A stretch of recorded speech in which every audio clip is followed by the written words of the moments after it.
gente, tudo bem? Eu sou Glaucia do canal Distante Indiscreta e eu tô aqui hoje para falar sobre as leituras do mês de janeiro. Eu comecei o ano de 2013 conhecendo uma autora que eu não conhecia ainda, que é a Isabel Allende. A Isabel Allende, ela é uma escritora chilena, ela nasceu em 1942 e ela vive atualmente nos Estados Unidos. Ela é prima de segundo grau do Salvador Allende, então muitos dos livros dela trazem como pano de fundo ali a Revolução Chilena, a ditadura de Pinochet. E esse livro aqui não é exceção, tá? Eu adoro essa capa, esse livro é da Bertrand Brasil e é A Casa dos Espíritos. Esse livro, ele é de 1982 e ele virou um best-seller. A partir daí a Isabel Allende ela virou ali uma espécie de representante, se tornou uma das maiores escritoras, um dos maiores nomes da literatura latino-americana nos anos 80. Bom, esse livro aqui, ele narra a trajetória da família Trueba, passando por 3 gerações. Então, primeira é a Clara, depois sua filha Blanca e depois a sua neta Alba. A Clara, daí o nome do livro, A Casa dos Espíritos, né, não é livro de terror nem livro espírita. A Clara ela é uma espécie de clarividente, ela vive ali com o pé nesse mundo e o resto do corpo do outro lado. Então ela vive conversando com espíritos, os espíritos sempre estão dando conselhos, espíritos amigos dando conselhos, prevenindo de coisas que virão a acontecer. Então ela tem essa coisa, essa clarividência. Esse livro ele tem muito de autobiográfico, ele começa ali no período antes da ditadura chilena, então ele tem essa questão ali da revolução que vai falar bem nesse livro e do ponto de vista de uma pessoa que viveu de perto, né? Então muita coisa que foram familiares dela que passaram, né?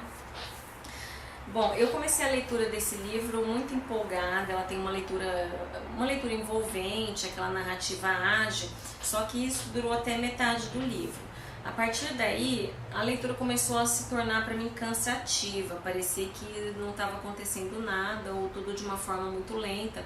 Eu acho que ela perdeu um pouco a mão da narrativa do meio para o final. Eu acredito que o que me incomodou, que começou a cair a minha expectativa, a minha empolgação com o livro, foram os personagens. A Clara é uma personagem que eu gostei muito, só que os outros personagens eles não conseguiram me cativar, praticamente nenhum. A Blanca, que é a filha dela, ela é uma personagem assim indolente, passiva, que não tem força nenhuma. O personagem que eu achava que tinha um potencial grande, que é o Pedro III, que é um idealista, o revolucionário, num determinado ponto do livro isso se modifica completamente, ele parece ter se tornado uma espécie de vagabundo, então eu não gostei desses personagens. E a Alba é a neta, é a terceira geração, ela é o alter ego ali da Isabel Allende, essa personagem também é interessante, mas a Clara, acho que até a primeira geração, onde ela durou ali, a história estava melhor. Bom, outra coisa, esse livro, quem leu 100 Anos de Solidão vai começar a ler isso aqui e falar, meu Deus, tem parte aqui que eu não sei se isso aqui deu problema a ser acusado de plágio, porque tem coisa que é muito igual nesse livro. Tem um personagem aqui que é o Marcos, ele é um tio da Clara, um tio que ela gosta muito, e ele é uma espécie ali de viajante, cidadão do mundo, ele não para em lugar nenhum, ele vive indo para lugares exóticos. E sempre que ele volta, a Clara gosta muito porque ele sempre volta assim, com um baú cheio de novidades, cheio de invenções de outros lugares, né?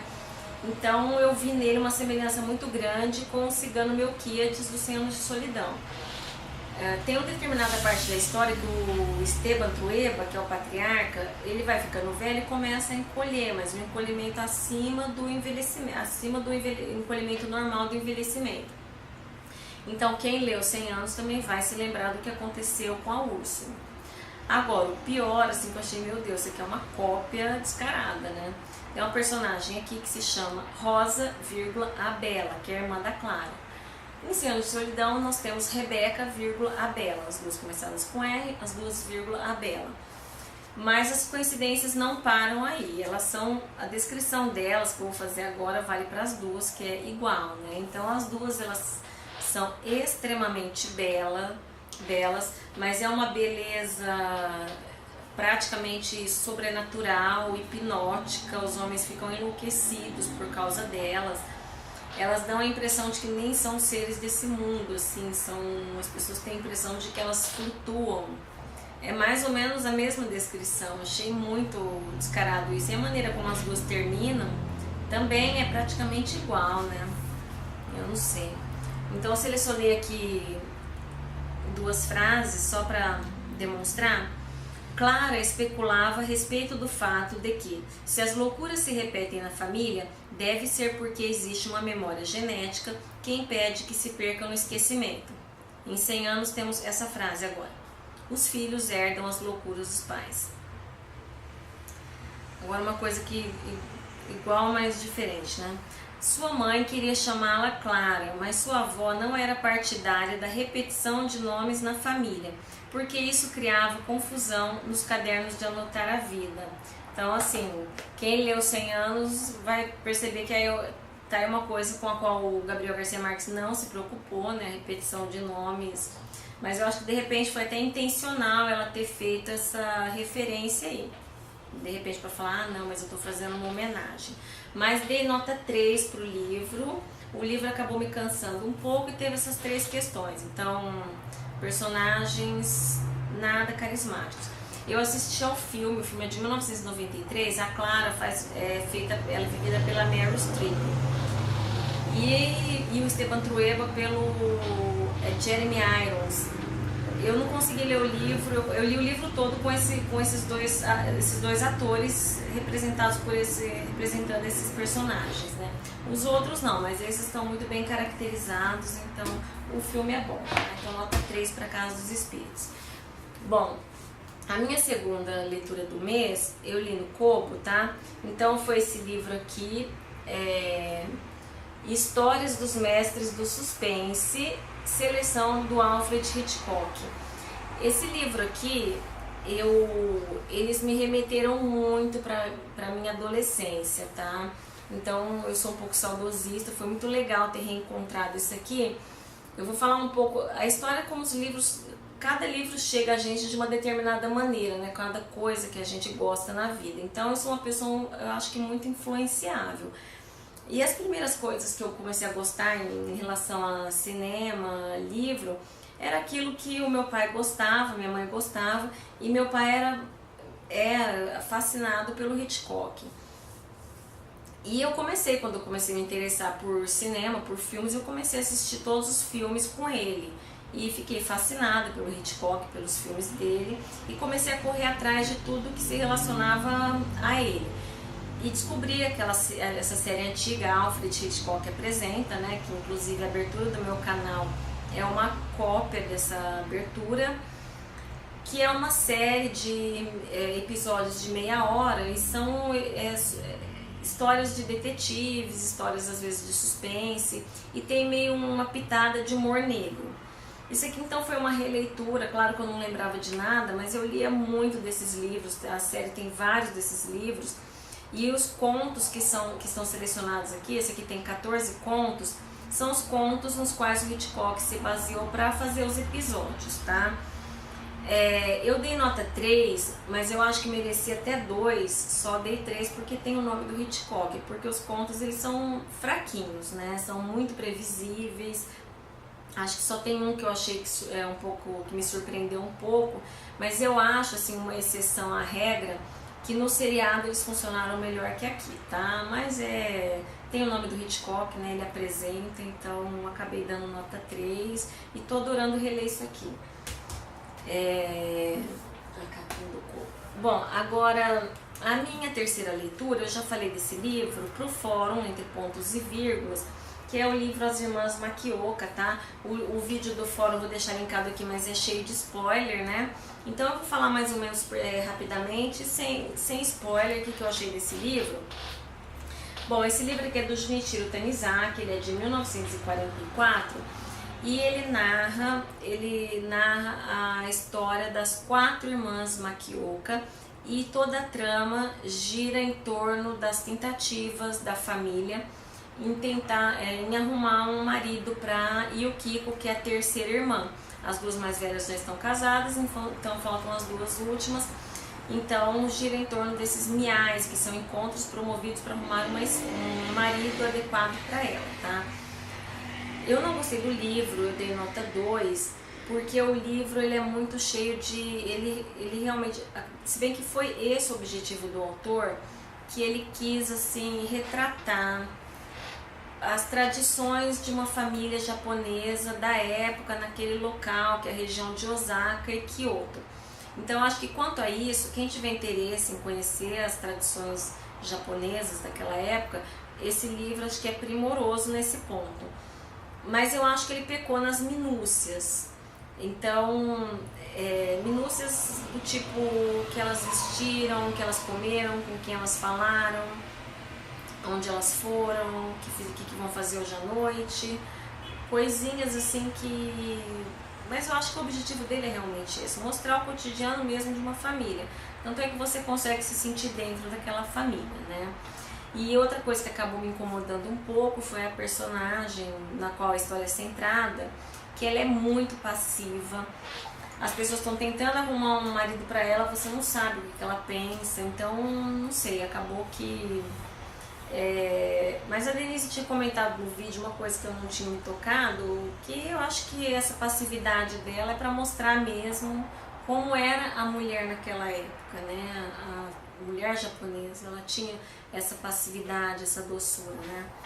Mas o livro também, por ser muito extenso, narrando todas essas minúcias, de repente se fosse um pouquinho, tivesse um pouco menos de páginas, eu teria avaliado ele melhor. Acabei avaliando em 2 estrelas, tá? Agora, a minha quarta leitura, eu já dei início ao projeto Comédia Humana Balzac. Fazia muito tempo que eu estava querendo ler isso aqui, mas está esgotado.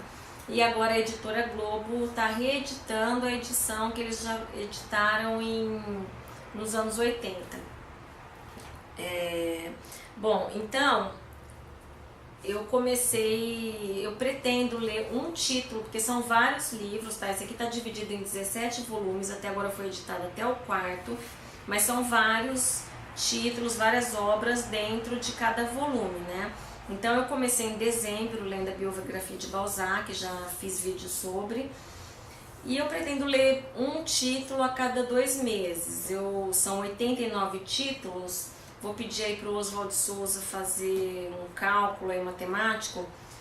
Eu lendo um título a cada 2 meses, são 89, com uma margem de erro, devo terminar lá para Blau, né? Isso daí que está escrito aí, que ele está falando aí. Então, a comédia humana, eu já tinha comentado, né? São mais de 2.000 personagens e eles se repetem, eles vão e voltam aqui. Tem solução de continuidade, tem continuidade das gerações, então é muito legal, tá? Então o primeiro é a biografia, e esse mês agora de janeiro tem uma pequena introdução falando sobre a comédia humana, mas o primeiro título, a novela é esse aqui, Ao Chat Pelote. Olha, eu não falo francês, tá? Isso aqui tá meio aportuguesado. Acho que 2 ou 3 pessoas já me confundiram com a Nádia Lima do canal Mil Folhas. Acho que até a Patrícia Pirota já confundiu a gente.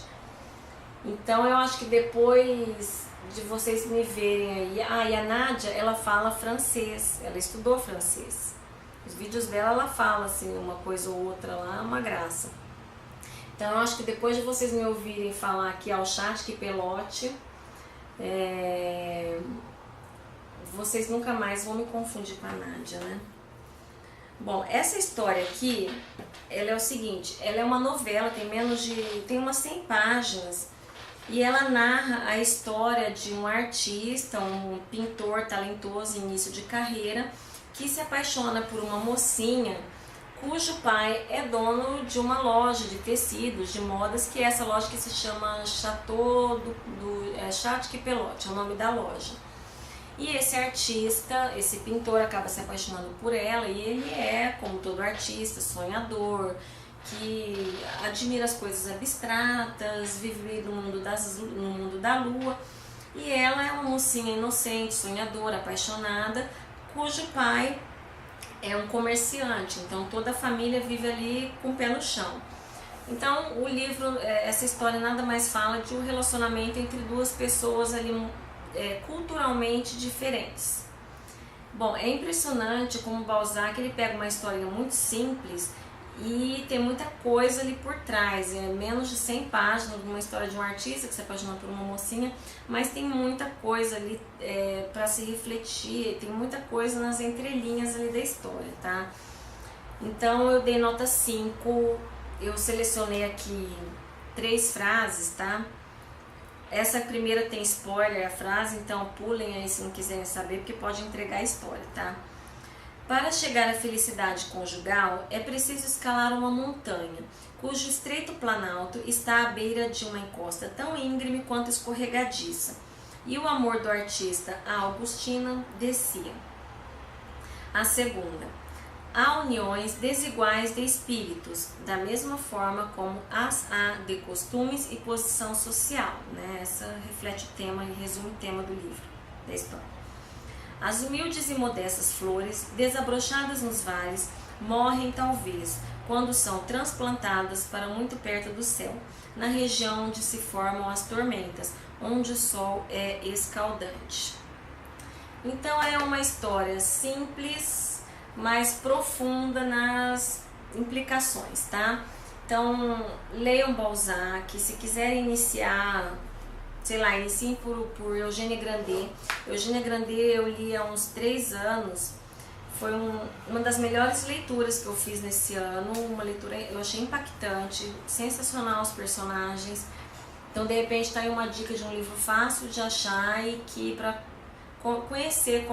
conhecer Balzac, tá? Mas eu tô achando sensacional os livros dele e tá sendo um sonho que eu tô realizando poder ter isso aqui, tá? Eu espero que a Editora Globo não deixe a gente na mão e não pare de editar isso aqui no meio do caminho por falta de vendas, né? Como a Companhia das Letras fez com aquela série que eu gosto da Agência de Mulheres Detetives. Então é isso, espero que tenham gostado. Se gostaram, deem um curtir, aliás um gostei. Se não gostarem, pode colocar que não gostou. Se puder explicar por que não gostou, vou ficar curiosa em saber, né? Mas também digam aí o que vocês leram, se conhecem algum desses livros, o que acharam, se concordam, porque não concordam, tá bom? Porque o legal desses vídeos é não só vocês me ouvirem, mas eu também ouvir vocês. Eu acho que é essa troca que me levou a fazer o canal, tá? Então é isso, até a próxima. Tchau!